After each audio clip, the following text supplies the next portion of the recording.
ఏం చెప్తున్నారంటే కలెక్టర్లే నా టీము, కలెక్టర్లు ఇగోలకు పోకూడదు, అహంకారానికి పోకూడదు, కామన్ మ్యాన్, సీఎం అంటే కామన్ మ్యాన్, మీరు కూడా ప్రజల్లో మమేకమై పనిచేయండి అని ఉద్బోధ చేశారు. కలెక్టర్లను ట్రాన్స్ఫర్ చేశాము, కొత్త కలెక్టర్లని వేరే వేరే చోట్ల నియామకాలు చేశామని చెప్తూ ఆయన మాటలు మాట్లాడుతున్నారు. కలెక్టర్లకి ఎలా పని చేయాలి అనేది ముఖ్యమంత్రి హోదాలో ఉన్న వ్యక్తి చెప్తే కానీ తెలియదా? మరి వీళ్ళకు సివిల్ సర్వీసెస్కి ఎంపికైనప్పుడు ఇచ్చే ట్రైనింగ్ దేనికి? అఫ్కోర్స్ ఒక ముఖ్యమంత్రి, అందులోనూ ఈ ముఖ్యమంత్రి గారు ఎప్పుడు సమీక్షలు, దిశానిర్దేశాలు చేయడానికి మాత్రమే ఎక్కువగా ప్రాధాన్యత ఇస్తూ ఉంటారు. కాబట్టి ఆయన అలా మాట్లాడటంలో తప్పేం లేదు, ఆక్షేపించాల్సిందే లేదు. అయితే ఈ క్రమంలో ఆయన నోటి నుంచి వచ్చినటువంటి కొన్ని మాటలను చూస్తే ఆశ్చర్యం అనిపిస్తుంది. పొలిటికల్ గవర్నెన్స్ చేయాలి, మేము ఒక ప్రత్యేకమైన పరిస్థితుల్లో అధికారంలోకి వచ్చాం కాబట్టి ఇంతగా కసరత్తు చేయాల్సి వచ్చింది, సమర్థులైనటువంటి అధికారుల్ని కలెక్టర్ని ఇచ్చాము, మీరే నా టీము అని చెప్పారు. కానీ దీనికి ముందు ఇక్కడ మన కళ్ళ ముందు 16 ఛానళ్ళు కనబడుతుంటాయి కాబట్టి చూసాం. తూర్పుగోదావరి జిల్లాలో కలెక్టర్, ఒక లేడీ కలెక్టరు నిన్న రైతులతో మమేకమై పనిచేస్తున్న కలెక్టర్ యూరియా బస్తాల పంపిణీ అని చూశా. బహుశా అది ఆంధ్రజ్యోతి అనుకుంటా ఈ ఛానల్. ఆ కలెక్టర్ను కూడా ట్రాన్స్ఫర్ చేశారు. అంటే ప్రజలతో అంతగా మమేకమైన కలెక్టర్ని ట్రాన్స్ఫర్ చేయడానికి కారణం ఏంటి? యూరియా బస్తాల పంపిణీనా? అంటే జస్ట్ నాకు ఆ విజువల్ చూశాను, సాయంత్రానికి ఈ బ్రేకింగ్ వచ్చింది, తూర్పుగోదావరి జిల్లా కలెక్టర్ గారిని కూడా మార్చారు అని. కానీ ఓకే ఫైన్, అది ఏ కారణంగానే కావచ్చు కానివ్వండి, సమర్థవంతమైన అధికారులని తీసుకున్నాం అన్నారు. ఇప్పుడు ఆయన ఏం చెప్తున్నారంటే, నేను పొలిటికల్ గవర్నెన్స్ చేయాలని చెప్పాను, అలానే ఎమ్మెల్యేలు, మంత్రులు చెప్తున్న వాటిలో మంచి చెడులు వినండి, పనిచేయండి, ప్రతిదానికి నిధులు లేవని ఊరకనే కూర్చోవద్దు, వినూత్నంగా ఆలోచించండి అంటే. డబ్బులతో అయ్యే పనులు డబ్బులు లేకపోతే ఎలా వినూత్నంగా ఆలోచిస్తే అవుతుంది? అది కూడా దిశానిర్దేశం చేస్తే బాగుండేది. కలెక్టర్లకి నిధుల్ని ఖర్చు పెట్టే అధికారం ఉందా? శాంక్షన్ చేసే అధికారం ఉందా? పైనుంచి రాకపోతే ఏదన్నా మార్గంలో స్వతంత్రంగా ఆలోచించి ఒక నిర్ణయం తీసుకుంటే దాన్ని అభినందించే ఒక ఎకాలజీ, ఎన్విరాన్మెంట్ ఉందా మనకి? ఇంకా ఆయన ఏం చెప్పారంటే, ఈ కీలకమైన పాయింట్, నేను పొలిటికల్ గవర్నెన్స్ చేసినప్పుడు ఎప్పుడు ఓడిపోలేదు, బ్యూరోక్రాటిక్ గవర్నెన్స్ చేసినప్పుడే ఓడిపోయా అంటారు. పొలిటికల్ గవర్నెన్స్, బ్యూరోక్రాటిక్ గవర్నెన్స్ పదాలు అద్భుతంగా ఉన్నాయి, కానీ ఈ పొలిటికల్ గవర్నెన్స్ కాకుండా మీరు ఎప్పుడు చేశారు? అలానే మీరు వరుసగా రెండోసారి ఎప్పుడు గెలిచారు? పొలిటికల్ గవర్నెన్స్ చేసినప్పుడు గెలిచాను, బ్యూరోక్రాటిక్ గవర్నెన్స్ చేసినప్పుడు ఓడిపోయాను అంటానికి మీరు ఎప్పుడు వరుసగా 2 సార్లు గెలిచారు? 94లో గెలిచింది ఎన్టీ రామారావు గారి ఆధ్వర్యంలో కదా. 95లో మీరు వచ్చారు, 99లో వచ్చాయి మళ్ళీ ఎన్నికలు. అదొకటే కదా మీరు అధికారంలో ఉండగా, అంటే ముఖ్యమంత్రిగా ఉండగా వెళ్ళిన ఎన్నికలు అదే కదా. లేదు రెండోసారి అనుకుంటే, ఎందుకంటే మొదటిసారి మీ ఆధ్వర్యంలో జరగలే ఎన్నికలు, రెండోసారి జరిగింది, ఓడిపోయారు. తర్వాత ఎప్పుడు మళ్ళీ మీరు ఇప్పుడు ఓడిపోయారు అంటే బ్యూరోక్రాటిక్ గవర్నెన్స్ చేశారా? అప్పుడు 2014 నుంచి 19 వరకు మీరు చేసింది బ్యూరోక్రాటిక్ గవర్నెన్సా? ఆ దౌర్జన్యాలు, ఇసుక దోపిడీలు, మద్యం అమ్మకాలు, వీటన్నింటినీ చూసే కదా జనం బొద్దురా బాబు ఇవి అనుకుంది. మీరు కూడా ఓడిపోయిన తర్వాత ఏమన్నారు? మనం ప్రజలను ఇంతగా బాధ పెట్టామా అనిపిస్తుంది అన్నారా లేదా? 23 ఇచ్చేంతగా మేమేం తప్పు చేసామని చెప్పేసి బాధపడ్డారా లేదా? మరి బ్యూరోక్రాటిక్ గవర్నెన్స్ అంటారేంటి దాన్ని? పొలిటికల్ గవర్నెన్స్ చేస్తేనే కదా జనం అసహించుకునేది. పొలిటికల్ గవర్నెన్స్ చేస్తేనే ఆ ఫలితాలు వస్తాయి. బ్యూరోక్రాటిక్ గవర్నెన్స్ అంటే జనం తిరగబడరు, జనం ఓడిస్తారంతే. ఈ పొలిటికల్ గవర్నెన్స్లు, బ్యూరోక్రాటిక్ గవర్నెన్స్ చేశారంటే మీరు 99లో ఏం చేశారో చెప్తే జనాలకు అర్థమవుతుంది. పవర్ పేరుతో మీరు చేసిన పవర్ ఉంది కదా, సిపిఎం వాళ్ళు, వామపక్షాలు, కాంగ్రెస్ ఆధ్వర్యంలో వాళ్ళందరూ కలిసి చేసిన బషీర్బాగ్ కాల్పులు గుర్తున్నాయి కదా అందరికీ. ఆర్టీసీ ఛార్జీలు పెరిగితే ఎంత విపరీతంగా పెంచారు.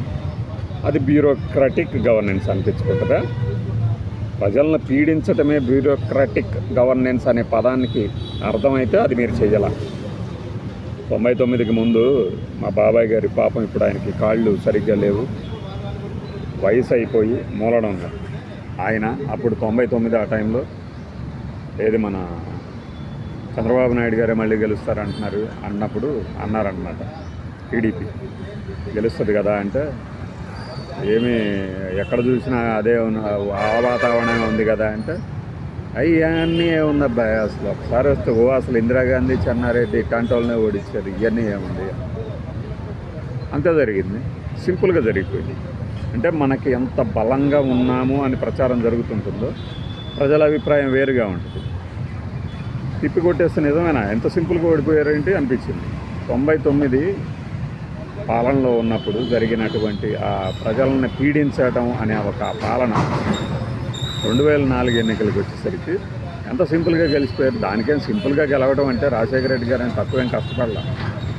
అటు అసెంబ్లీలో పోరాడిన విధానం కానీ, బయటకు వచ్చి మాట్లాడింది కానీ, ఆ పాదయాత్ర కానీ అవన్నీ గుర్తున్నాయి కదా చాలామందికి. అలాగా ఇప్పుడు నేనేదో అద్భుతంగా పరిపాలన చేస్తున్నానని ఎప్పుడు ఇంతే. మనం చేసే పరిపాలనలో తప్పులు ఎవడన్నా ఎత్తి చూపిస్తే సహించం. నీకేం తెలుసు అంటారు ఒకే మాట. నాకు చెప్తారా మీరు? ఇదే కదా 2014 నుంచి 19 వరకు అర్చకులు కానీ మరొకరు కానీ ఉద్యోగులు కానీ ఉద్యోగుల్ని అది అవదాయా ఇప్పుడు అవదాయా అని వీడియోలు కనిపిస్తుంటాయి చూడండి. నువ్వు నాకు చెప్తావా అని. అరే హోంగార్డులకు ఎవరికో ఒక 50 రూపాయలు డిఏ పెంచడానికి అదేదో మన జేబులో సొమ్ము ఇస్తున్నట్టు నేను ఇవ్వను అనే పాలకుల్ని ప్రజలు వెనక్కి పంపించకుండా ఎలా ఉంటుంది? అంటే అవతలవాడు అధికారంలో ఉండి నేను పలానాది మంజూరు చేసామంటేనేమో అది మీ జేబులో సొమ్మ, ఇప్పుడైతే పలానా కంపెనీలో సొమ్ము ఏమైనా తీసిస్తున్నావా, ప్రభుత్వం సొమ్మే కదా, పన్నుల సొమ్మే కదా అంటారు. మనం అధికార పీఠం మీద ఉంటే మాత్రం ప్రతి పైసా ఏదో మన జేబులోంచి ఇస్తున్నట్టు బిల్డప్ ఇస్తాం.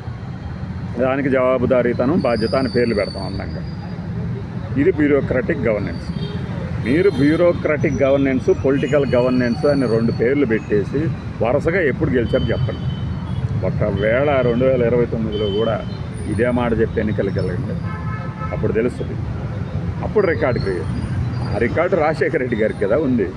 వరుసగా 2వసారి తీసుకొచ్చింది ఘనత ఇక్కడ కానీ అక్కడ కానీ. అందుకనే రాజశేఖర రెడ్డిని మాస్ లీడర్ అంటారు, ప్రజల పల్సు తెలిసిన లీడర్ అంటారు. ఏడ్చేవాళ్ళు ఏడుస్తారు, ఏడుస్తారు.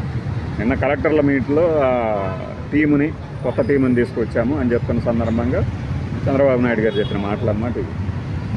ఏది నేను కష్టపడతా, పని చేస్తా, అధికారులకు ముందు నేనే వెళ్ళి అక్కడ కూర్చుంటా, హుదూద్ టైంలో హెలికాప్టర్ కూడా వెళ్ళకుండా ఉన్న టైంలో నేను వెళ్ళాను, ప్రజల ఆందోళన పోతుంది అని. అన్నీ పోతాయి. కానీ అలా పని చేస్తేనే పని చేసినట్లు కాదు కదా. ప్రజల వద్దకు పాలన, శ్రమదానం, జన్మభూమి ఈ పథకాల గురించి అప్పుడు మన దాసనారాయణరావు గారు ఎంపీగా మొదటిసారి అయినప్పుడు పనిచేసే ముఖ్యమంత్రికి పబ్లిసిటీ ఎందుకు అనేవాడు.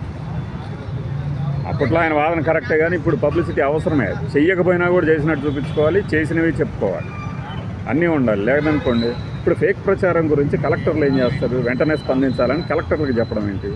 ఇప్పుడు అచ్చెన్నాయుడు గారు అన్నారు, జగన్మోహన్ రెడ్డి గారు యథాలాపంగా నిన్న ఆ ఎరువుల పంపిణీలో యూరియాల దాంట్లో ఇది పెద్ద స్కామ్ స్వామి, 250 కోట్లు లేపేసే స్వామి అని యథాలాపంగా అన్నాడు ఆయన. అది ఆక్షేపణ. అంటే జస్ట్ ఊరక అట్ట మాట వదిలేసి వెళ్ళిపోయాడు కదా, ఆధారాలు ఏమి లేకుండా కూడా. దాని మీద ఆయన వెంటనే పెట్టకుండా నిన్న పెట్టాడు. మొన్న జరిగిన 10వ తారీఖు దానికి 11వ తారీఖు పెట్టి నా మీద ఊరక అంటున్నారు. అసలు ఏమి లేకపోయినా కూడా ఒక్క పైసా కూడా ఎక్స్ట్రా తీసుకోలేదండి. మీరు తీసుకోలేదు, ప్రభుత్వంలో ఉన్న మీరు తీసుకోలేదు. కానీ బయట కూడా అదే బస్తాను అదే రేటుకి అమ్ముతున్నారు ప్రైవేటు వ్యాపారులు అని మనం నిరూపించగలమా? లేదు. ఎందుకంటే మన పత్రికలే రాశాయి కదా ప్రైవేటు వ్యాపారులు దండుకుంటున్నారని యూరియా కోసం. సో ఇది స్కాము అని అనటం తప్పు, నువ్వు తిప్పి కొట్టలేకపోవడం వెంటనే అది మీ తప్పు. అది చెప్తున్నారు. పొలిటికల్ గవర్నెన్స్ అంటే సివిల్ సర్వెంట్లు, గవర్నమెంట్ సర్వెంట్లు వచ్చేసి పొలిటికల్ ఆరోపణలకు సమాధానం చెప్పాలా? కాదు కదా. పొలిటికల్ గవర్నెన్స్ అంటే మీరు చెప్పినా చెప్పకపోయినా అందరికీ అర్థమవుతూ ఉంది. కలెక్టర్లకి, ఎస్పీలకు కానీ, ఎమ్మెల్యేలు, ఎంపీలు, మినిస్టర్లు వచ్చి చెప్పిన పనులు చేయమని. మళ్ళీ నేను అప్పుడే చెప్పాను మంచి చెడు ఎంచుకోమని. మంచి చెడు ఎలా ఎంచుకుంటారు? మీకు ఎవరన్నా సలహా ఇస్తేనే సహించలేని తత్వం ఉంటుంది అందరిలో. అలాంటప్పుడు ఎమ్మెల్యేలు ఎంపీలు వాదనకు దిగినవి కూడా చూస్తున్నాం కదా. అసెంబ్లీ లాబీల్లోనే ఒక బోండం వెళ్ళిపోయి ఒక జిల్లా కలెక్టర్ మీద ఎగబడి రగడ చేసింది మన పత్రికలే రాసినాయి కదా అసెంబ్లీ సమావేశాల సందర్భంగా. మళ్ళీ వస్తున్నాయి అసెంబ్లీ సమావేశాలు. ఇలాంటి చిత్రాలు ఎన్ని చూస్తామో ఆణిముత్యాలు బాయ్.